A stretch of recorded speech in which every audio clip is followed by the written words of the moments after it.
विद्यार्थी जीवन में हो ना, विद्यार्थी जीवन में एक बार बैठना एकांत में बैठना और सोचना, सोच के देखना कि आपका जीवन क्या है। ये जीवन आप जो जी रहे हो, अब तक जो जीते चले आ रहे हो, ध्यान से सोचना बैठ के, मेरी बात मानो, इससे बहुत आपको लाभ मिलेगा। ये मत सोचना कि मैं ये सब क्यों कह रहा हूँ, एक बार करके देखा करो बस मेरी बात। तो मेरे कहने का मतलब, बैठना एकांत में, जहाँ कोई ना हो, ना आपका फोन हो, ना कोई आपको बुलाने वाला हो, ना कोई वहाँ एकदम बैठना शांत। पहले 10 मिनट चुपचाप बैठो, कुछ मत सोचो। फिर 10 मिनट के बाद सोचो, ये जीवन जो आपको मिला है अब तक, आप क्या कर रहे हो इस जीवन में, आपने क्या किया है, ठीक है, और कैसे जीना चाहिए था। अब आगे का जीवन जो मिला है उसमें हम क्या करें, कैसे अपना जीवन अब सार्थक बना लें। जो पिछला हमने जीवन जी लिया, जैसे भी जिया, जो भी किया, क्यों कर रहे हैं हम ऐसा, ये जीवन क्यों मिला, ये जीवन क्या है। पूछो, सोच के देखो कि क्यों भगवान ने दिया हमें। एक क्वेश्चन पूछो सिर्फ अपने आप से, एक सवाल, कि भगवान, हम विद्यार्थी हैं, ठीक है, अभी विद्यार्थी जीवन में है, हम पढ़ लिख रहे हैं, अपना नौकरी अगर जो भी कर रहे हैं आदि, पर हमें ये जीवन क्यों मिला है, विद्यार्थी जीवन क्यों मिला। और या समझ लो ऐसा कि हमें ये जीवन मिला ही क्यों, हम क्यों यहाँ धरती पे आए, मनुष्य योनि में क्यों आए, क्या करने आए। खुद से पूछो, खुद से, किसी से मत पूछो, खुद से सवाल करना शुरू करो, आपको पता चलेगा कि क्यों आए हो यहाँ, ठीक है। लेकिन हाँ, ये जीवन जानना आपके लिए बहुत आवश्यक है।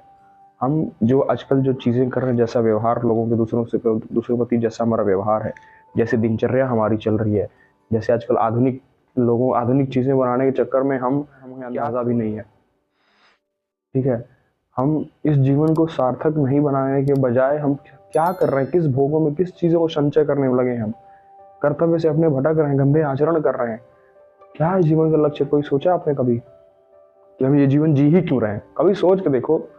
तो मेरी बात मानना पक्की, अगर अंदर आग ना जल जाए तो कहना तुम, अगर भाई सच्चे होगे, निष्ठावान होगे, तो अंदर आग तो जरूर जलेगी कि यार ये अब तक मैं व्यर्थ कर रहा हूँ, गंदे आचरण चाहिए, वो नफरत हो जाएगी गंदे आचरण से। पहले नहीं करना, नहीं, गर्दन कटवा देंगे पर गंदे आचरण नहीं करेंगे। ऐसे जब दृढ़ निश्चय आपके अंदर हो जाएगा, तब मानना अपने आप को, हाँ ब्रह्मचर्य हो, आप ब्रह्मचारी हो, आप विद्यार्थी हो, आप सार्थक जीवन जी रहे हो, भगवान के अंश हो, अपने आप को तब समझना। पर ऐसे ही इंद्रियों के भरोसे चल रहे हो, जैसे इंद्रियां अब तक लेके चली आ रही हैं, जो मन किया, मन में आया कर लिया, मनमानी आचरण, गंदे विचार, गंदी संगति, गंदी चीजें देखना, खाना, भोगना, सूंघना, इत्यादि बहुत कुछ है। तो ये सब चीजें आपका जीवन कैसा ले जा रही हैं, किस दिशा में आप जा रहे हो अपने जीवन को लेकर, ये सोच के देखो। अभी से समझ जाओ, मेरी पक्की बात मानो, अभी से समझ जाओ, अब से समझ जाओ। जब जागो तभी सवेरा, अब जाग जाओ, हाथ जोड़ के विनती है कि अब जो नहीं जागोगे तो सब दुर्गति है आगे पक्की, और कोई बचा नहीं सकता फिर। तो मेरी बात मानो, विनती मानो, चाहे जो समझ लो, अब से सुधर जाओ, अब से रुक जाओ। पूछो अपने आप से, आपका जीवन क्यों मिला है, आपको क्यों विद्यार्थी जीवन में हो, क्या करना चाहिए, कैसे करना चाहिए, सब आपको जवाब मिलेगा। पूछो, मैं चाहता हूँ पूछो एक बार अपने अंदर से आवाज से सुनो कि क्या कह रहा है मन। कभी सुने ही नहीं उसकी, सच्चे मन की कभी सुने नहीं, और जो गंदे मन है वो अपने मन से आचरण कर रहा है। बहुत दुष्ट है ये, बहुत दुष्ट है ये मन, बहुत बहुत। पक्की बात मानो, सोचिए क्या है जीवन और कैसे जीना चाहिए सार्थकता।